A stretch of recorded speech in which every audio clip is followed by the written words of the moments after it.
Chapter 15. Mr. Woodhouse was soon ready for his tea, and when he had drank his tea he was quite ready to go home, and it was as much as his 3 companions could do to entertain away his notice of the lateness of the hour, before the other gentlemen appeared. Mr. Weston was chatty and convivial, and no friend to early separations of any sort. But at last the drawing-room party did receive an augmentation. Mr. Elton, in very good spirits, was one of the first to walk in. Mrs. Weston and Emma were sitting together on a sofa. He joined them immediately, and with scarcely an invitation seated himself between them. Emma, in good spirits too, from the amusement afforded her mind by the expectation of Mr. Frank Churchill, was willing to forget his late improprieties, and be as well satisfied with him as before, and on his making Harriet his very first subject, was ready to listen with most friendly smiles. He professed himself extremely anxious about her fair friend, her fair, lovely, amiable friend. Did she know? Had she heard anything about her since their being at Randalls? He felt much anxiety. He must confess that the nature of her complaint alarmed him considerably, and in this style he talked on for some time very properly, not much intending to any answer, but altogether sufficiently awake to the terror of a bad sore throat, and Emma was quite in charity with him. But at last there seemed a perverse turn. It seemed all at once as if he were more afraid of its being a bad sore throat on her account than on Harriet's, more anxious that she should escape the infection than there should be no infection in the complaint. He began with great earnestness to entreat her to refrain from visiting the sick chamber again for the present, to entreat her to promise him not to venture into such hazard till he had seen Mr. Perry and learnt his opinion, and though she tried to laugh it off and bring the subject back to its proper course, there was no putting an end to his extreme solicitude about her. She was vexed. It did appear, there was no concealing it, exactly like the pretence of being in love with her, instead of Harriet, an inconstancy of real, the most contemptible and abominable, and she had difficulty in behaving with temper. He turned to Mrs. Weston to implore her assistance. Would not she give him her support? Would not she add her persuasions to his, to induce Miss Woodhouse not to go to Mrs. Goddard's till it was certain that Miss Smith's disorder had no infection? He could not be satisfied without a promise. Would not she give him her influence in procuring it? So scrupulous for others, he continued, and yet so careless for herself. She wanted me to nurse my cold by staying at home today, and yet will not promise to avoid the danger of catching an ulcerated sore throat herself. Is this fair, Mrs. Weston? Judge between us. Have not I some right to complain? I am sure of your kind support and aid. Emma saw Mrs. Weston's surprise, and felt that it must be great at an address which in words and manner was assuming to himself the right of first interest in her, and as for herself, she was too much provoked and offended to have the power of directly saying anything to the purpose. She could only give him a look, but it was such a look as she thought must restore him to his senses, and then left the sofa, removing to a seat by his sister, and giving her all her attention. She had not time to know how Mr. Elton took the reproof, so rapidly did another subject succeed, for Mr. John Knightley now came into the room for examining the weather, and opened on them all with the information of the ground being covered with snow, and of it still snowing fast, with a strong drifting wind, concluding with these words to Mr. Woodhouse: "This will prove a spirited beginning of your winter engagements, sir. Something new for your coachman and horses to be making their way through a storm of snow."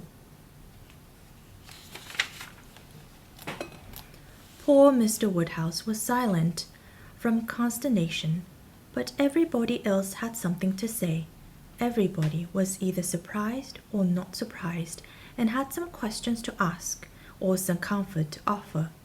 Mrs. Weston and Emma tried earnestly to cheer him and turn his attention from his son-in-law, who was pursuing his triumph rather unfeelingly. "I admired your resolution very much, sir," said he, "in venturing out in such weather, for of course you saw there would be snow very soon. Everybody must have seen the snow coming on.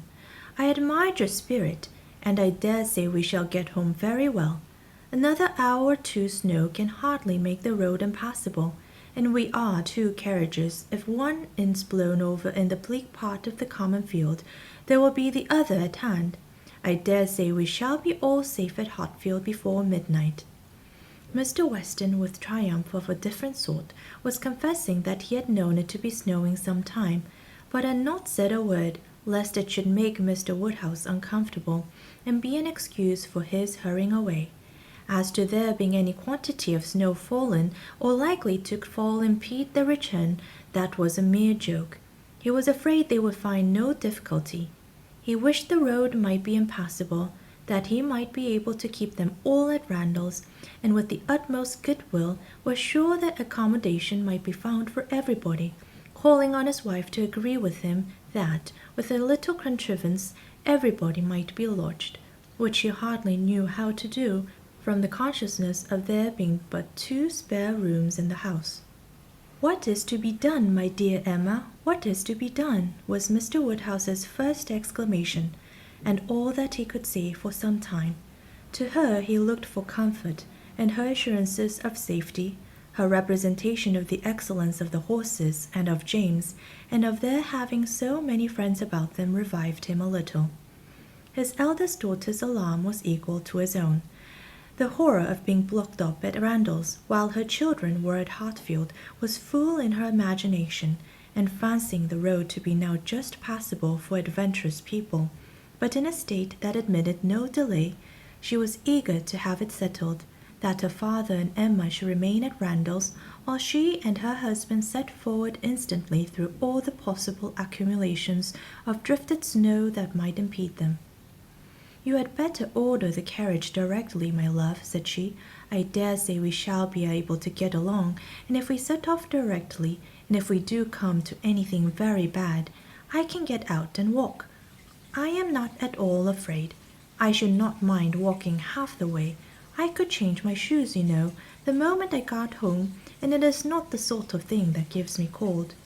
"Indeed," replied he, "then, my dear Isabella, it is the most extraordinary sort of thing in the world, for in general everything does give you cold. Walk home. You are prettily short for walking home, I dare say. It will be bad enough for the horses." Isabella turned to Mrs. Weston for her approbation of the plan. Mrs. Weston could only approve. Isabella then went to Emma, but Emma could not so entirely give up the hope of their being all able to get away, and they were still discussing the point when Mr. Knightley, who had left the room immediately after his brother's first report of the snow, came back again and told them that he had been out of doors to examine, and could answer for there not being the smallest difficulty in their getting home whenever they liked it, either now or an hour hence. He had gone beyond the sweep, some way along the Highbury road. The snow was nowhere above half an inch deep, in many places hardly enough to whiten the ground. A very few flakes were falling at present, but the clouds were parting, and there was every appearance of its being soon over. He had seen the coachman, and they both agreed with him in there being nothing to apprehend.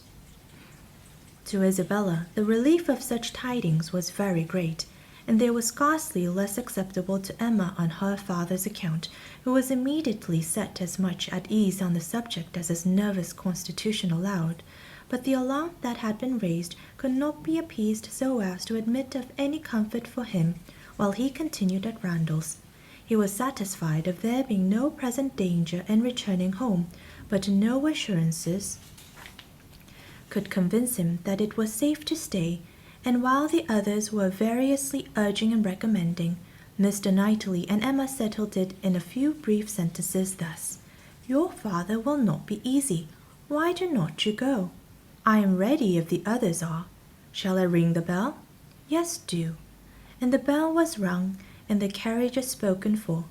A few minutes more, and Emma hoped to see one troublesome companion deposited in his own house, get sober and cool, and the other recover his temper and happiness when this visit of hardship were over.